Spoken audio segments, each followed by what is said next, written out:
우리 민족은 칠성에 의지하고 기도하는 민족으로 영적인 기감이 강하며 내 자손에 대한 집착이나 대물림이 강하다. 조상 중에 돌을 닦았거나 도사였거나 무당이었거나 스님이었거나 치유사 일을 나쁜 의도로 행했던 이의 업과 습이 주파수가 맞는 자손에게 대물림되어 집착의 에너지체로 자손의 몸을 빌려 못다한 원을 이루려 대물림된다. 이런 경우 사이비가 되거나 선무당이 된다. 무당은 5차원계의 조상신이 도가 많이 닦여 7차원계의 천신들의 능력을 끌어올 수 있어야 무당이라 할 수 있다. 안타깝게도 이런 무당은 극소수이다. 조상신은 나와 같은 배를 탄 나의 뿌리이지 신이 아니다. 조상신은 인간이 죽어 자손에게 신 대접을 받는 인신령으로 귀에 신을 붙여 귀도 아니고 신도 아닌 중간의 귀신인 것이다. 귀신이라는 단어를 사람들은 싫어하고 무서워한다. 반면 신이라는 단어는 무작정 숭배하거나 이루게 해달라는 구복신앙의 대상으로 여기는 것이 지금의 실태이다. 귀신은 무서운 존재가 아니라 나의 조상이자 부모이다. 나에게 해를 끼치려는 존재들이 아니다. 다만 유전자를 자손에게 넘겨준다. 귀신이 되지 못하고 귀가 되었을 때 강한 음기로서 인간에게 해가 되는 것이다. 요즘 많은 젊은이가 신병이라는 진단으로 무당이 되고 있다. 의식 수준이 낮은 신 선생들의 무분별하고 잘못된 신내림으로 인생을 망치는 경우가 많다. 빙의령을 받거나 능력이 없는 조상신을 받는 경우도 많다. 이런 경우에도 점사는 볼 수 있지만 오래가지 못하고 헤매다 거짓 점사를 봐야 하는 경우가 허다하다. 무당은 영적 치유사로서 중요한 역할을 해야 한다. 인간 제자의 의식 수준에 따라 그에 맞는 조상이 함께한다. 그 탁한 자손 의식에 오는 조상신 역시 탁하여 빙의령일 뿐이다. 내림을 하지 않아도 진짜 무당이라면 벌써 남다른 능력이 나온다. 신병이 있다고 섣불리 받으면 안 된다. 신병이 있는 사람은 자신의 탁한 에너지와 조상들의 탁한 에너지를 정화하여 같이 차원 상승해야 하며 영적인 세계와 에너지 공부를 하여 사람을 돕는 일을 해야 한다. 어차피 들어올 조상신은 내림굿을 하지 않아도 함께하게 된다. 다만 그 조상신들이 들어올 수 없을 정도의 탁한 빙의령들이 맡고 있기 때문에 탁한 에너지들을 정화하면 뜻을 가진 조상신들은 자연히 합일할 수 있게 된다. 내림굿이란 무속 세계에서의 의식이지 그 길만이 답이 아니다. 높은 차원계의 신은 몸주로 오지 않고 에너지로 통한다. 그 신들은 이치와 진리를 공부하게 하며 의식을 상승하게 하여 인간을 위한 도를 펼치게 하며 그와 함께하는 조상들도 같이 차원 상승하게 한다. 이제는 이치와 진리를 드러내는 세상으로 점쟁이가 되는 세상이 아니다. 젊은이들은 신내림을 받는데 신중해야 하며 조상들을 차원 상승시키는 수행을 하여 진리와 이치를 공부해 많은 이들을 돕는 일을 해야 한다. 무병과 빙의에서 벗어나려거든 주파수와 진동을 높여 의식과 에너지를 차원 상승시키면 빙의령은 정화되고 조상신은 자손과 같이 차원 상승되어 대물림의 집착에서 벗어나게 된다. 불안과 공포가 계속되면 자율신 경계에 문제가 생기고 오작동을 일으켜 심장과 폐의 압박이 가해지고 기가 위로 뜨게 되어 혈류도 같이 따라서 뇌로 몰리게 된다.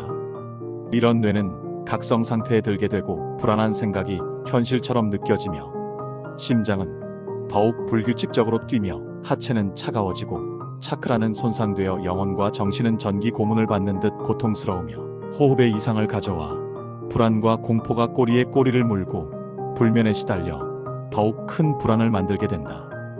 계속된 불안한 상상은 현실화를 만들게 된다.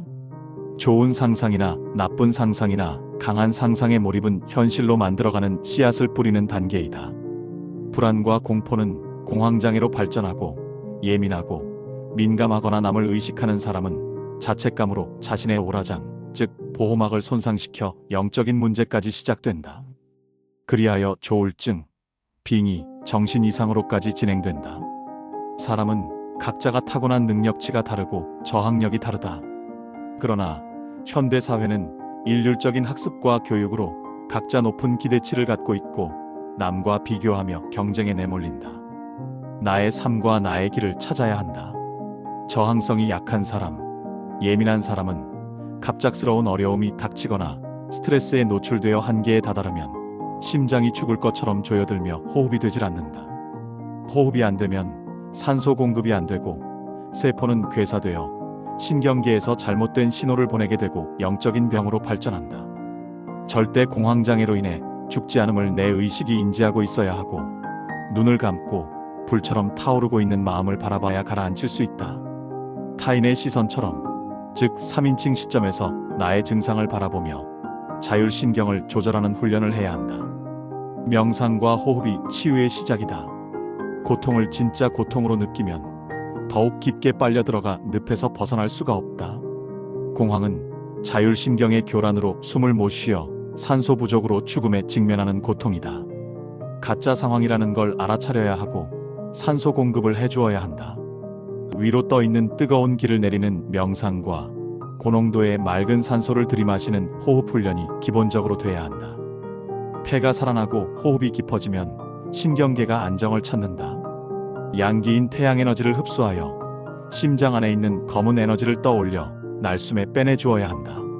상상하는 이미지가 강하고 날숨의 크기만큼 회복 속도는 빠르다. 정신과 마음의 병들은 기가 위로 떠 자율신경에 문제가 생긴 것이다. 코와 폐의 육체적 호흡으로 세포를 먼저 살리고 의식의 호흡, 즉 에너지의 블랙홀인 차크라 호흡이 되어야 신경이 살아난다. 병이 왔을 땐 세상 일을 많이 내려놓고 이치를 배우고 나를 돌아보며 참회의 눈물을 흘리는 만큼 병이 치유된다. 내 몸과 마음이 내 것인데 내가 마음대로 하지 못한다. 에너지를 운영하면 어떤 병이라도 스스로 치유할 수 있다. 조증은 불의 에너지가 위로 떠 급하고 사나우며, 우울증은 물의 기운이 넘치고 탁해져 냉기로 변해 무력해지고 우울하며 가라앉는 병이다. 영적 문제들이 신경계를 교란시키는 경우가 많다. 즉, 빙의 환자들에게 많이 나타나는 증세이다. 현대에는 오염된 공기와 환경 호르몬, 음식, 스트레스 등에 의해서도 신경계에 많은 병이 생겨나므로 습관과 환경을 잘 관리해야 한다. 조증은 기가 위로 떠 마음의 기복이 심하여 우라가 치밀어 오르고, 심각한 이들은 불특정 다수에게 해를 가하게 되는 경우도 발생된다. 우울증은 우울감에 빠지게 되고, 타고난 운명이 차갑고 습한 체질의 사람이 운에서 습하고 냉한 에너지를 만날 때 생긴다. 울은 번갈아가며 나타나게 된다. 조증은 뜨거운 기운이 위로 떠 자신을 제어할 수 없게 되니 명상과 호흡으로 뜨거운 기운을 내리는 것이 기본이고, 우울증은 에너지가 차갑고 무거우니 뜨거운 기운을 주입해 활기를 찾아야 한다.